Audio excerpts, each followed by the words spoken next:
आजकल तो common F ही है, तकरीबन हर बंदा वही डिमांड ही करता है और हम लोग भी प्रेफरेबली वही करते हैं। F stands for follicular unit extraction.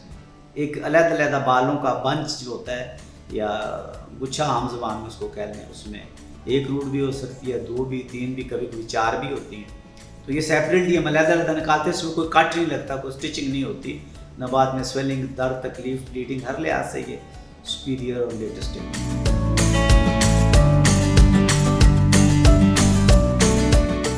पहला स्टेप तो बालों को ट्रिम करना है। बिल्कुल सर को हम ज़ीरो की मशीन के साथ ट्रिम कर देते हैं और बैक का जो डोनर एरिया है उसको एनेस्थेटाइज करते हैं, सुन करते हैं, और सुन करने के बाद बस ये एक्सट्रैक्शन का प्रोसेस स्टार्ट हो जाता है, जिसको कोई एक्सट्रैक्शन कहता है, कोई पंचिंग कहता है, और ये इंडिविजुअल फॉलिकल्स निकाले जाते हैं। टारगेट अमूमन होता है 3000, लेकिन डोनर एरिया अच्छा ना हो तो पास का 2000-2500 निकलते हैं। तो बस ऐसी प्रोसेस स्टार्ट हो जाता है। कोई इतना तकलीफ दे नहीं है, कोई इतनी ब्लीडिंग नहीं होती, दर्द नहीं होता। पहले हम अच्छी तरह एनेस्थेटाइज कर लेते हैं और फिर शुरू करते हैं।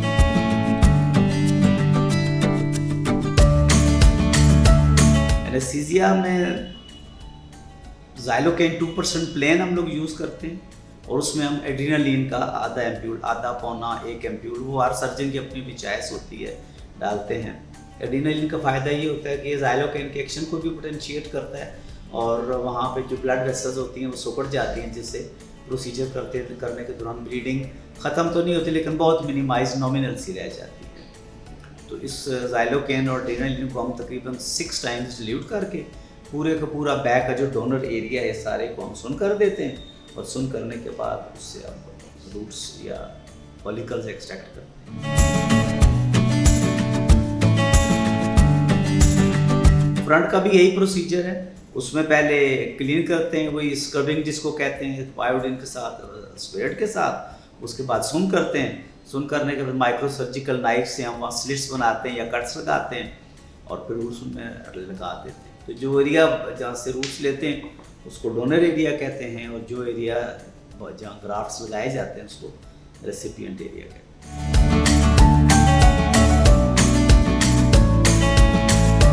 प्रोसेस को टोटल 6 से लेके 8 घंटे लग जाते हैं, और बस बाज़ का अच्छी स्किन हो तो 6 से कम भी हो जाता है, और एवरेज टाइम यही है इसका।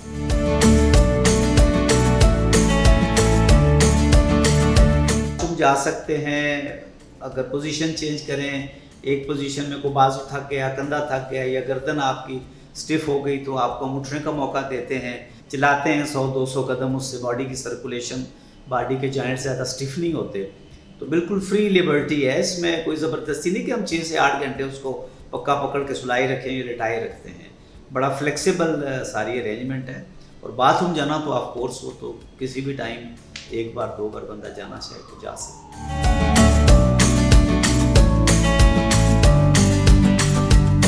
बस नथिंग है, अब नॉर्मल स्किन तो बिल्कुल ऊपर कोई ब्लीडिंग वीडिंग नहीं हो रही होती है और कुछ बाल ही लगे हुए नज़र आते हैं। बाल ये भी ध्यान में रखें कि कोई लंबे बाल नहीं लगाए जाते, जस्ट 0.5 मिलीमीटर का बाल बाहर प्रोजेक्ट कर रहा होता है जो टोटल नज़र आता है।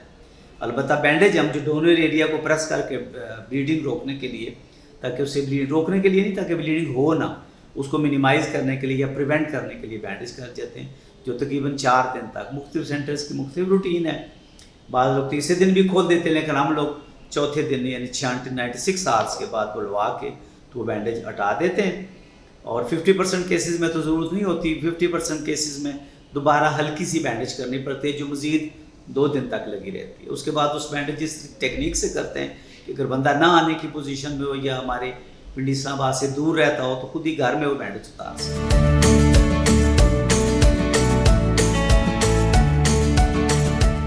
हाँ बिल्कुल, डर तो इसमें इंशाल्लाह ताला अल्लाह के फजल से देखिए, अभी हमने हज़ारों केसेस पिछले 20-22 साल से कर रहे हैं, तो मेरे तो हाथ से अल्लाह के फजल से कोई सीरियस कॉम्प्लिकेशन नहीं हुई। इवन आप कह लें कि किसी को चक्कर खा के गिरा भी नहीं है, बिल्कुल अपने पाँव पे चलते आते हैं, अपने पाँव पे चलता बंदा वापस जाता है। और बहुत सारे लोग तो खुद ड्राइव करके दूसरे शहर में जाते हैं। बहुत सारे लोग ऐसे हैं जो सुबह करवाते हैं और शाम को फ्लाइट में फ्लाई करके लंदन और यूरोप और अमेरिका निकल जाते हैं।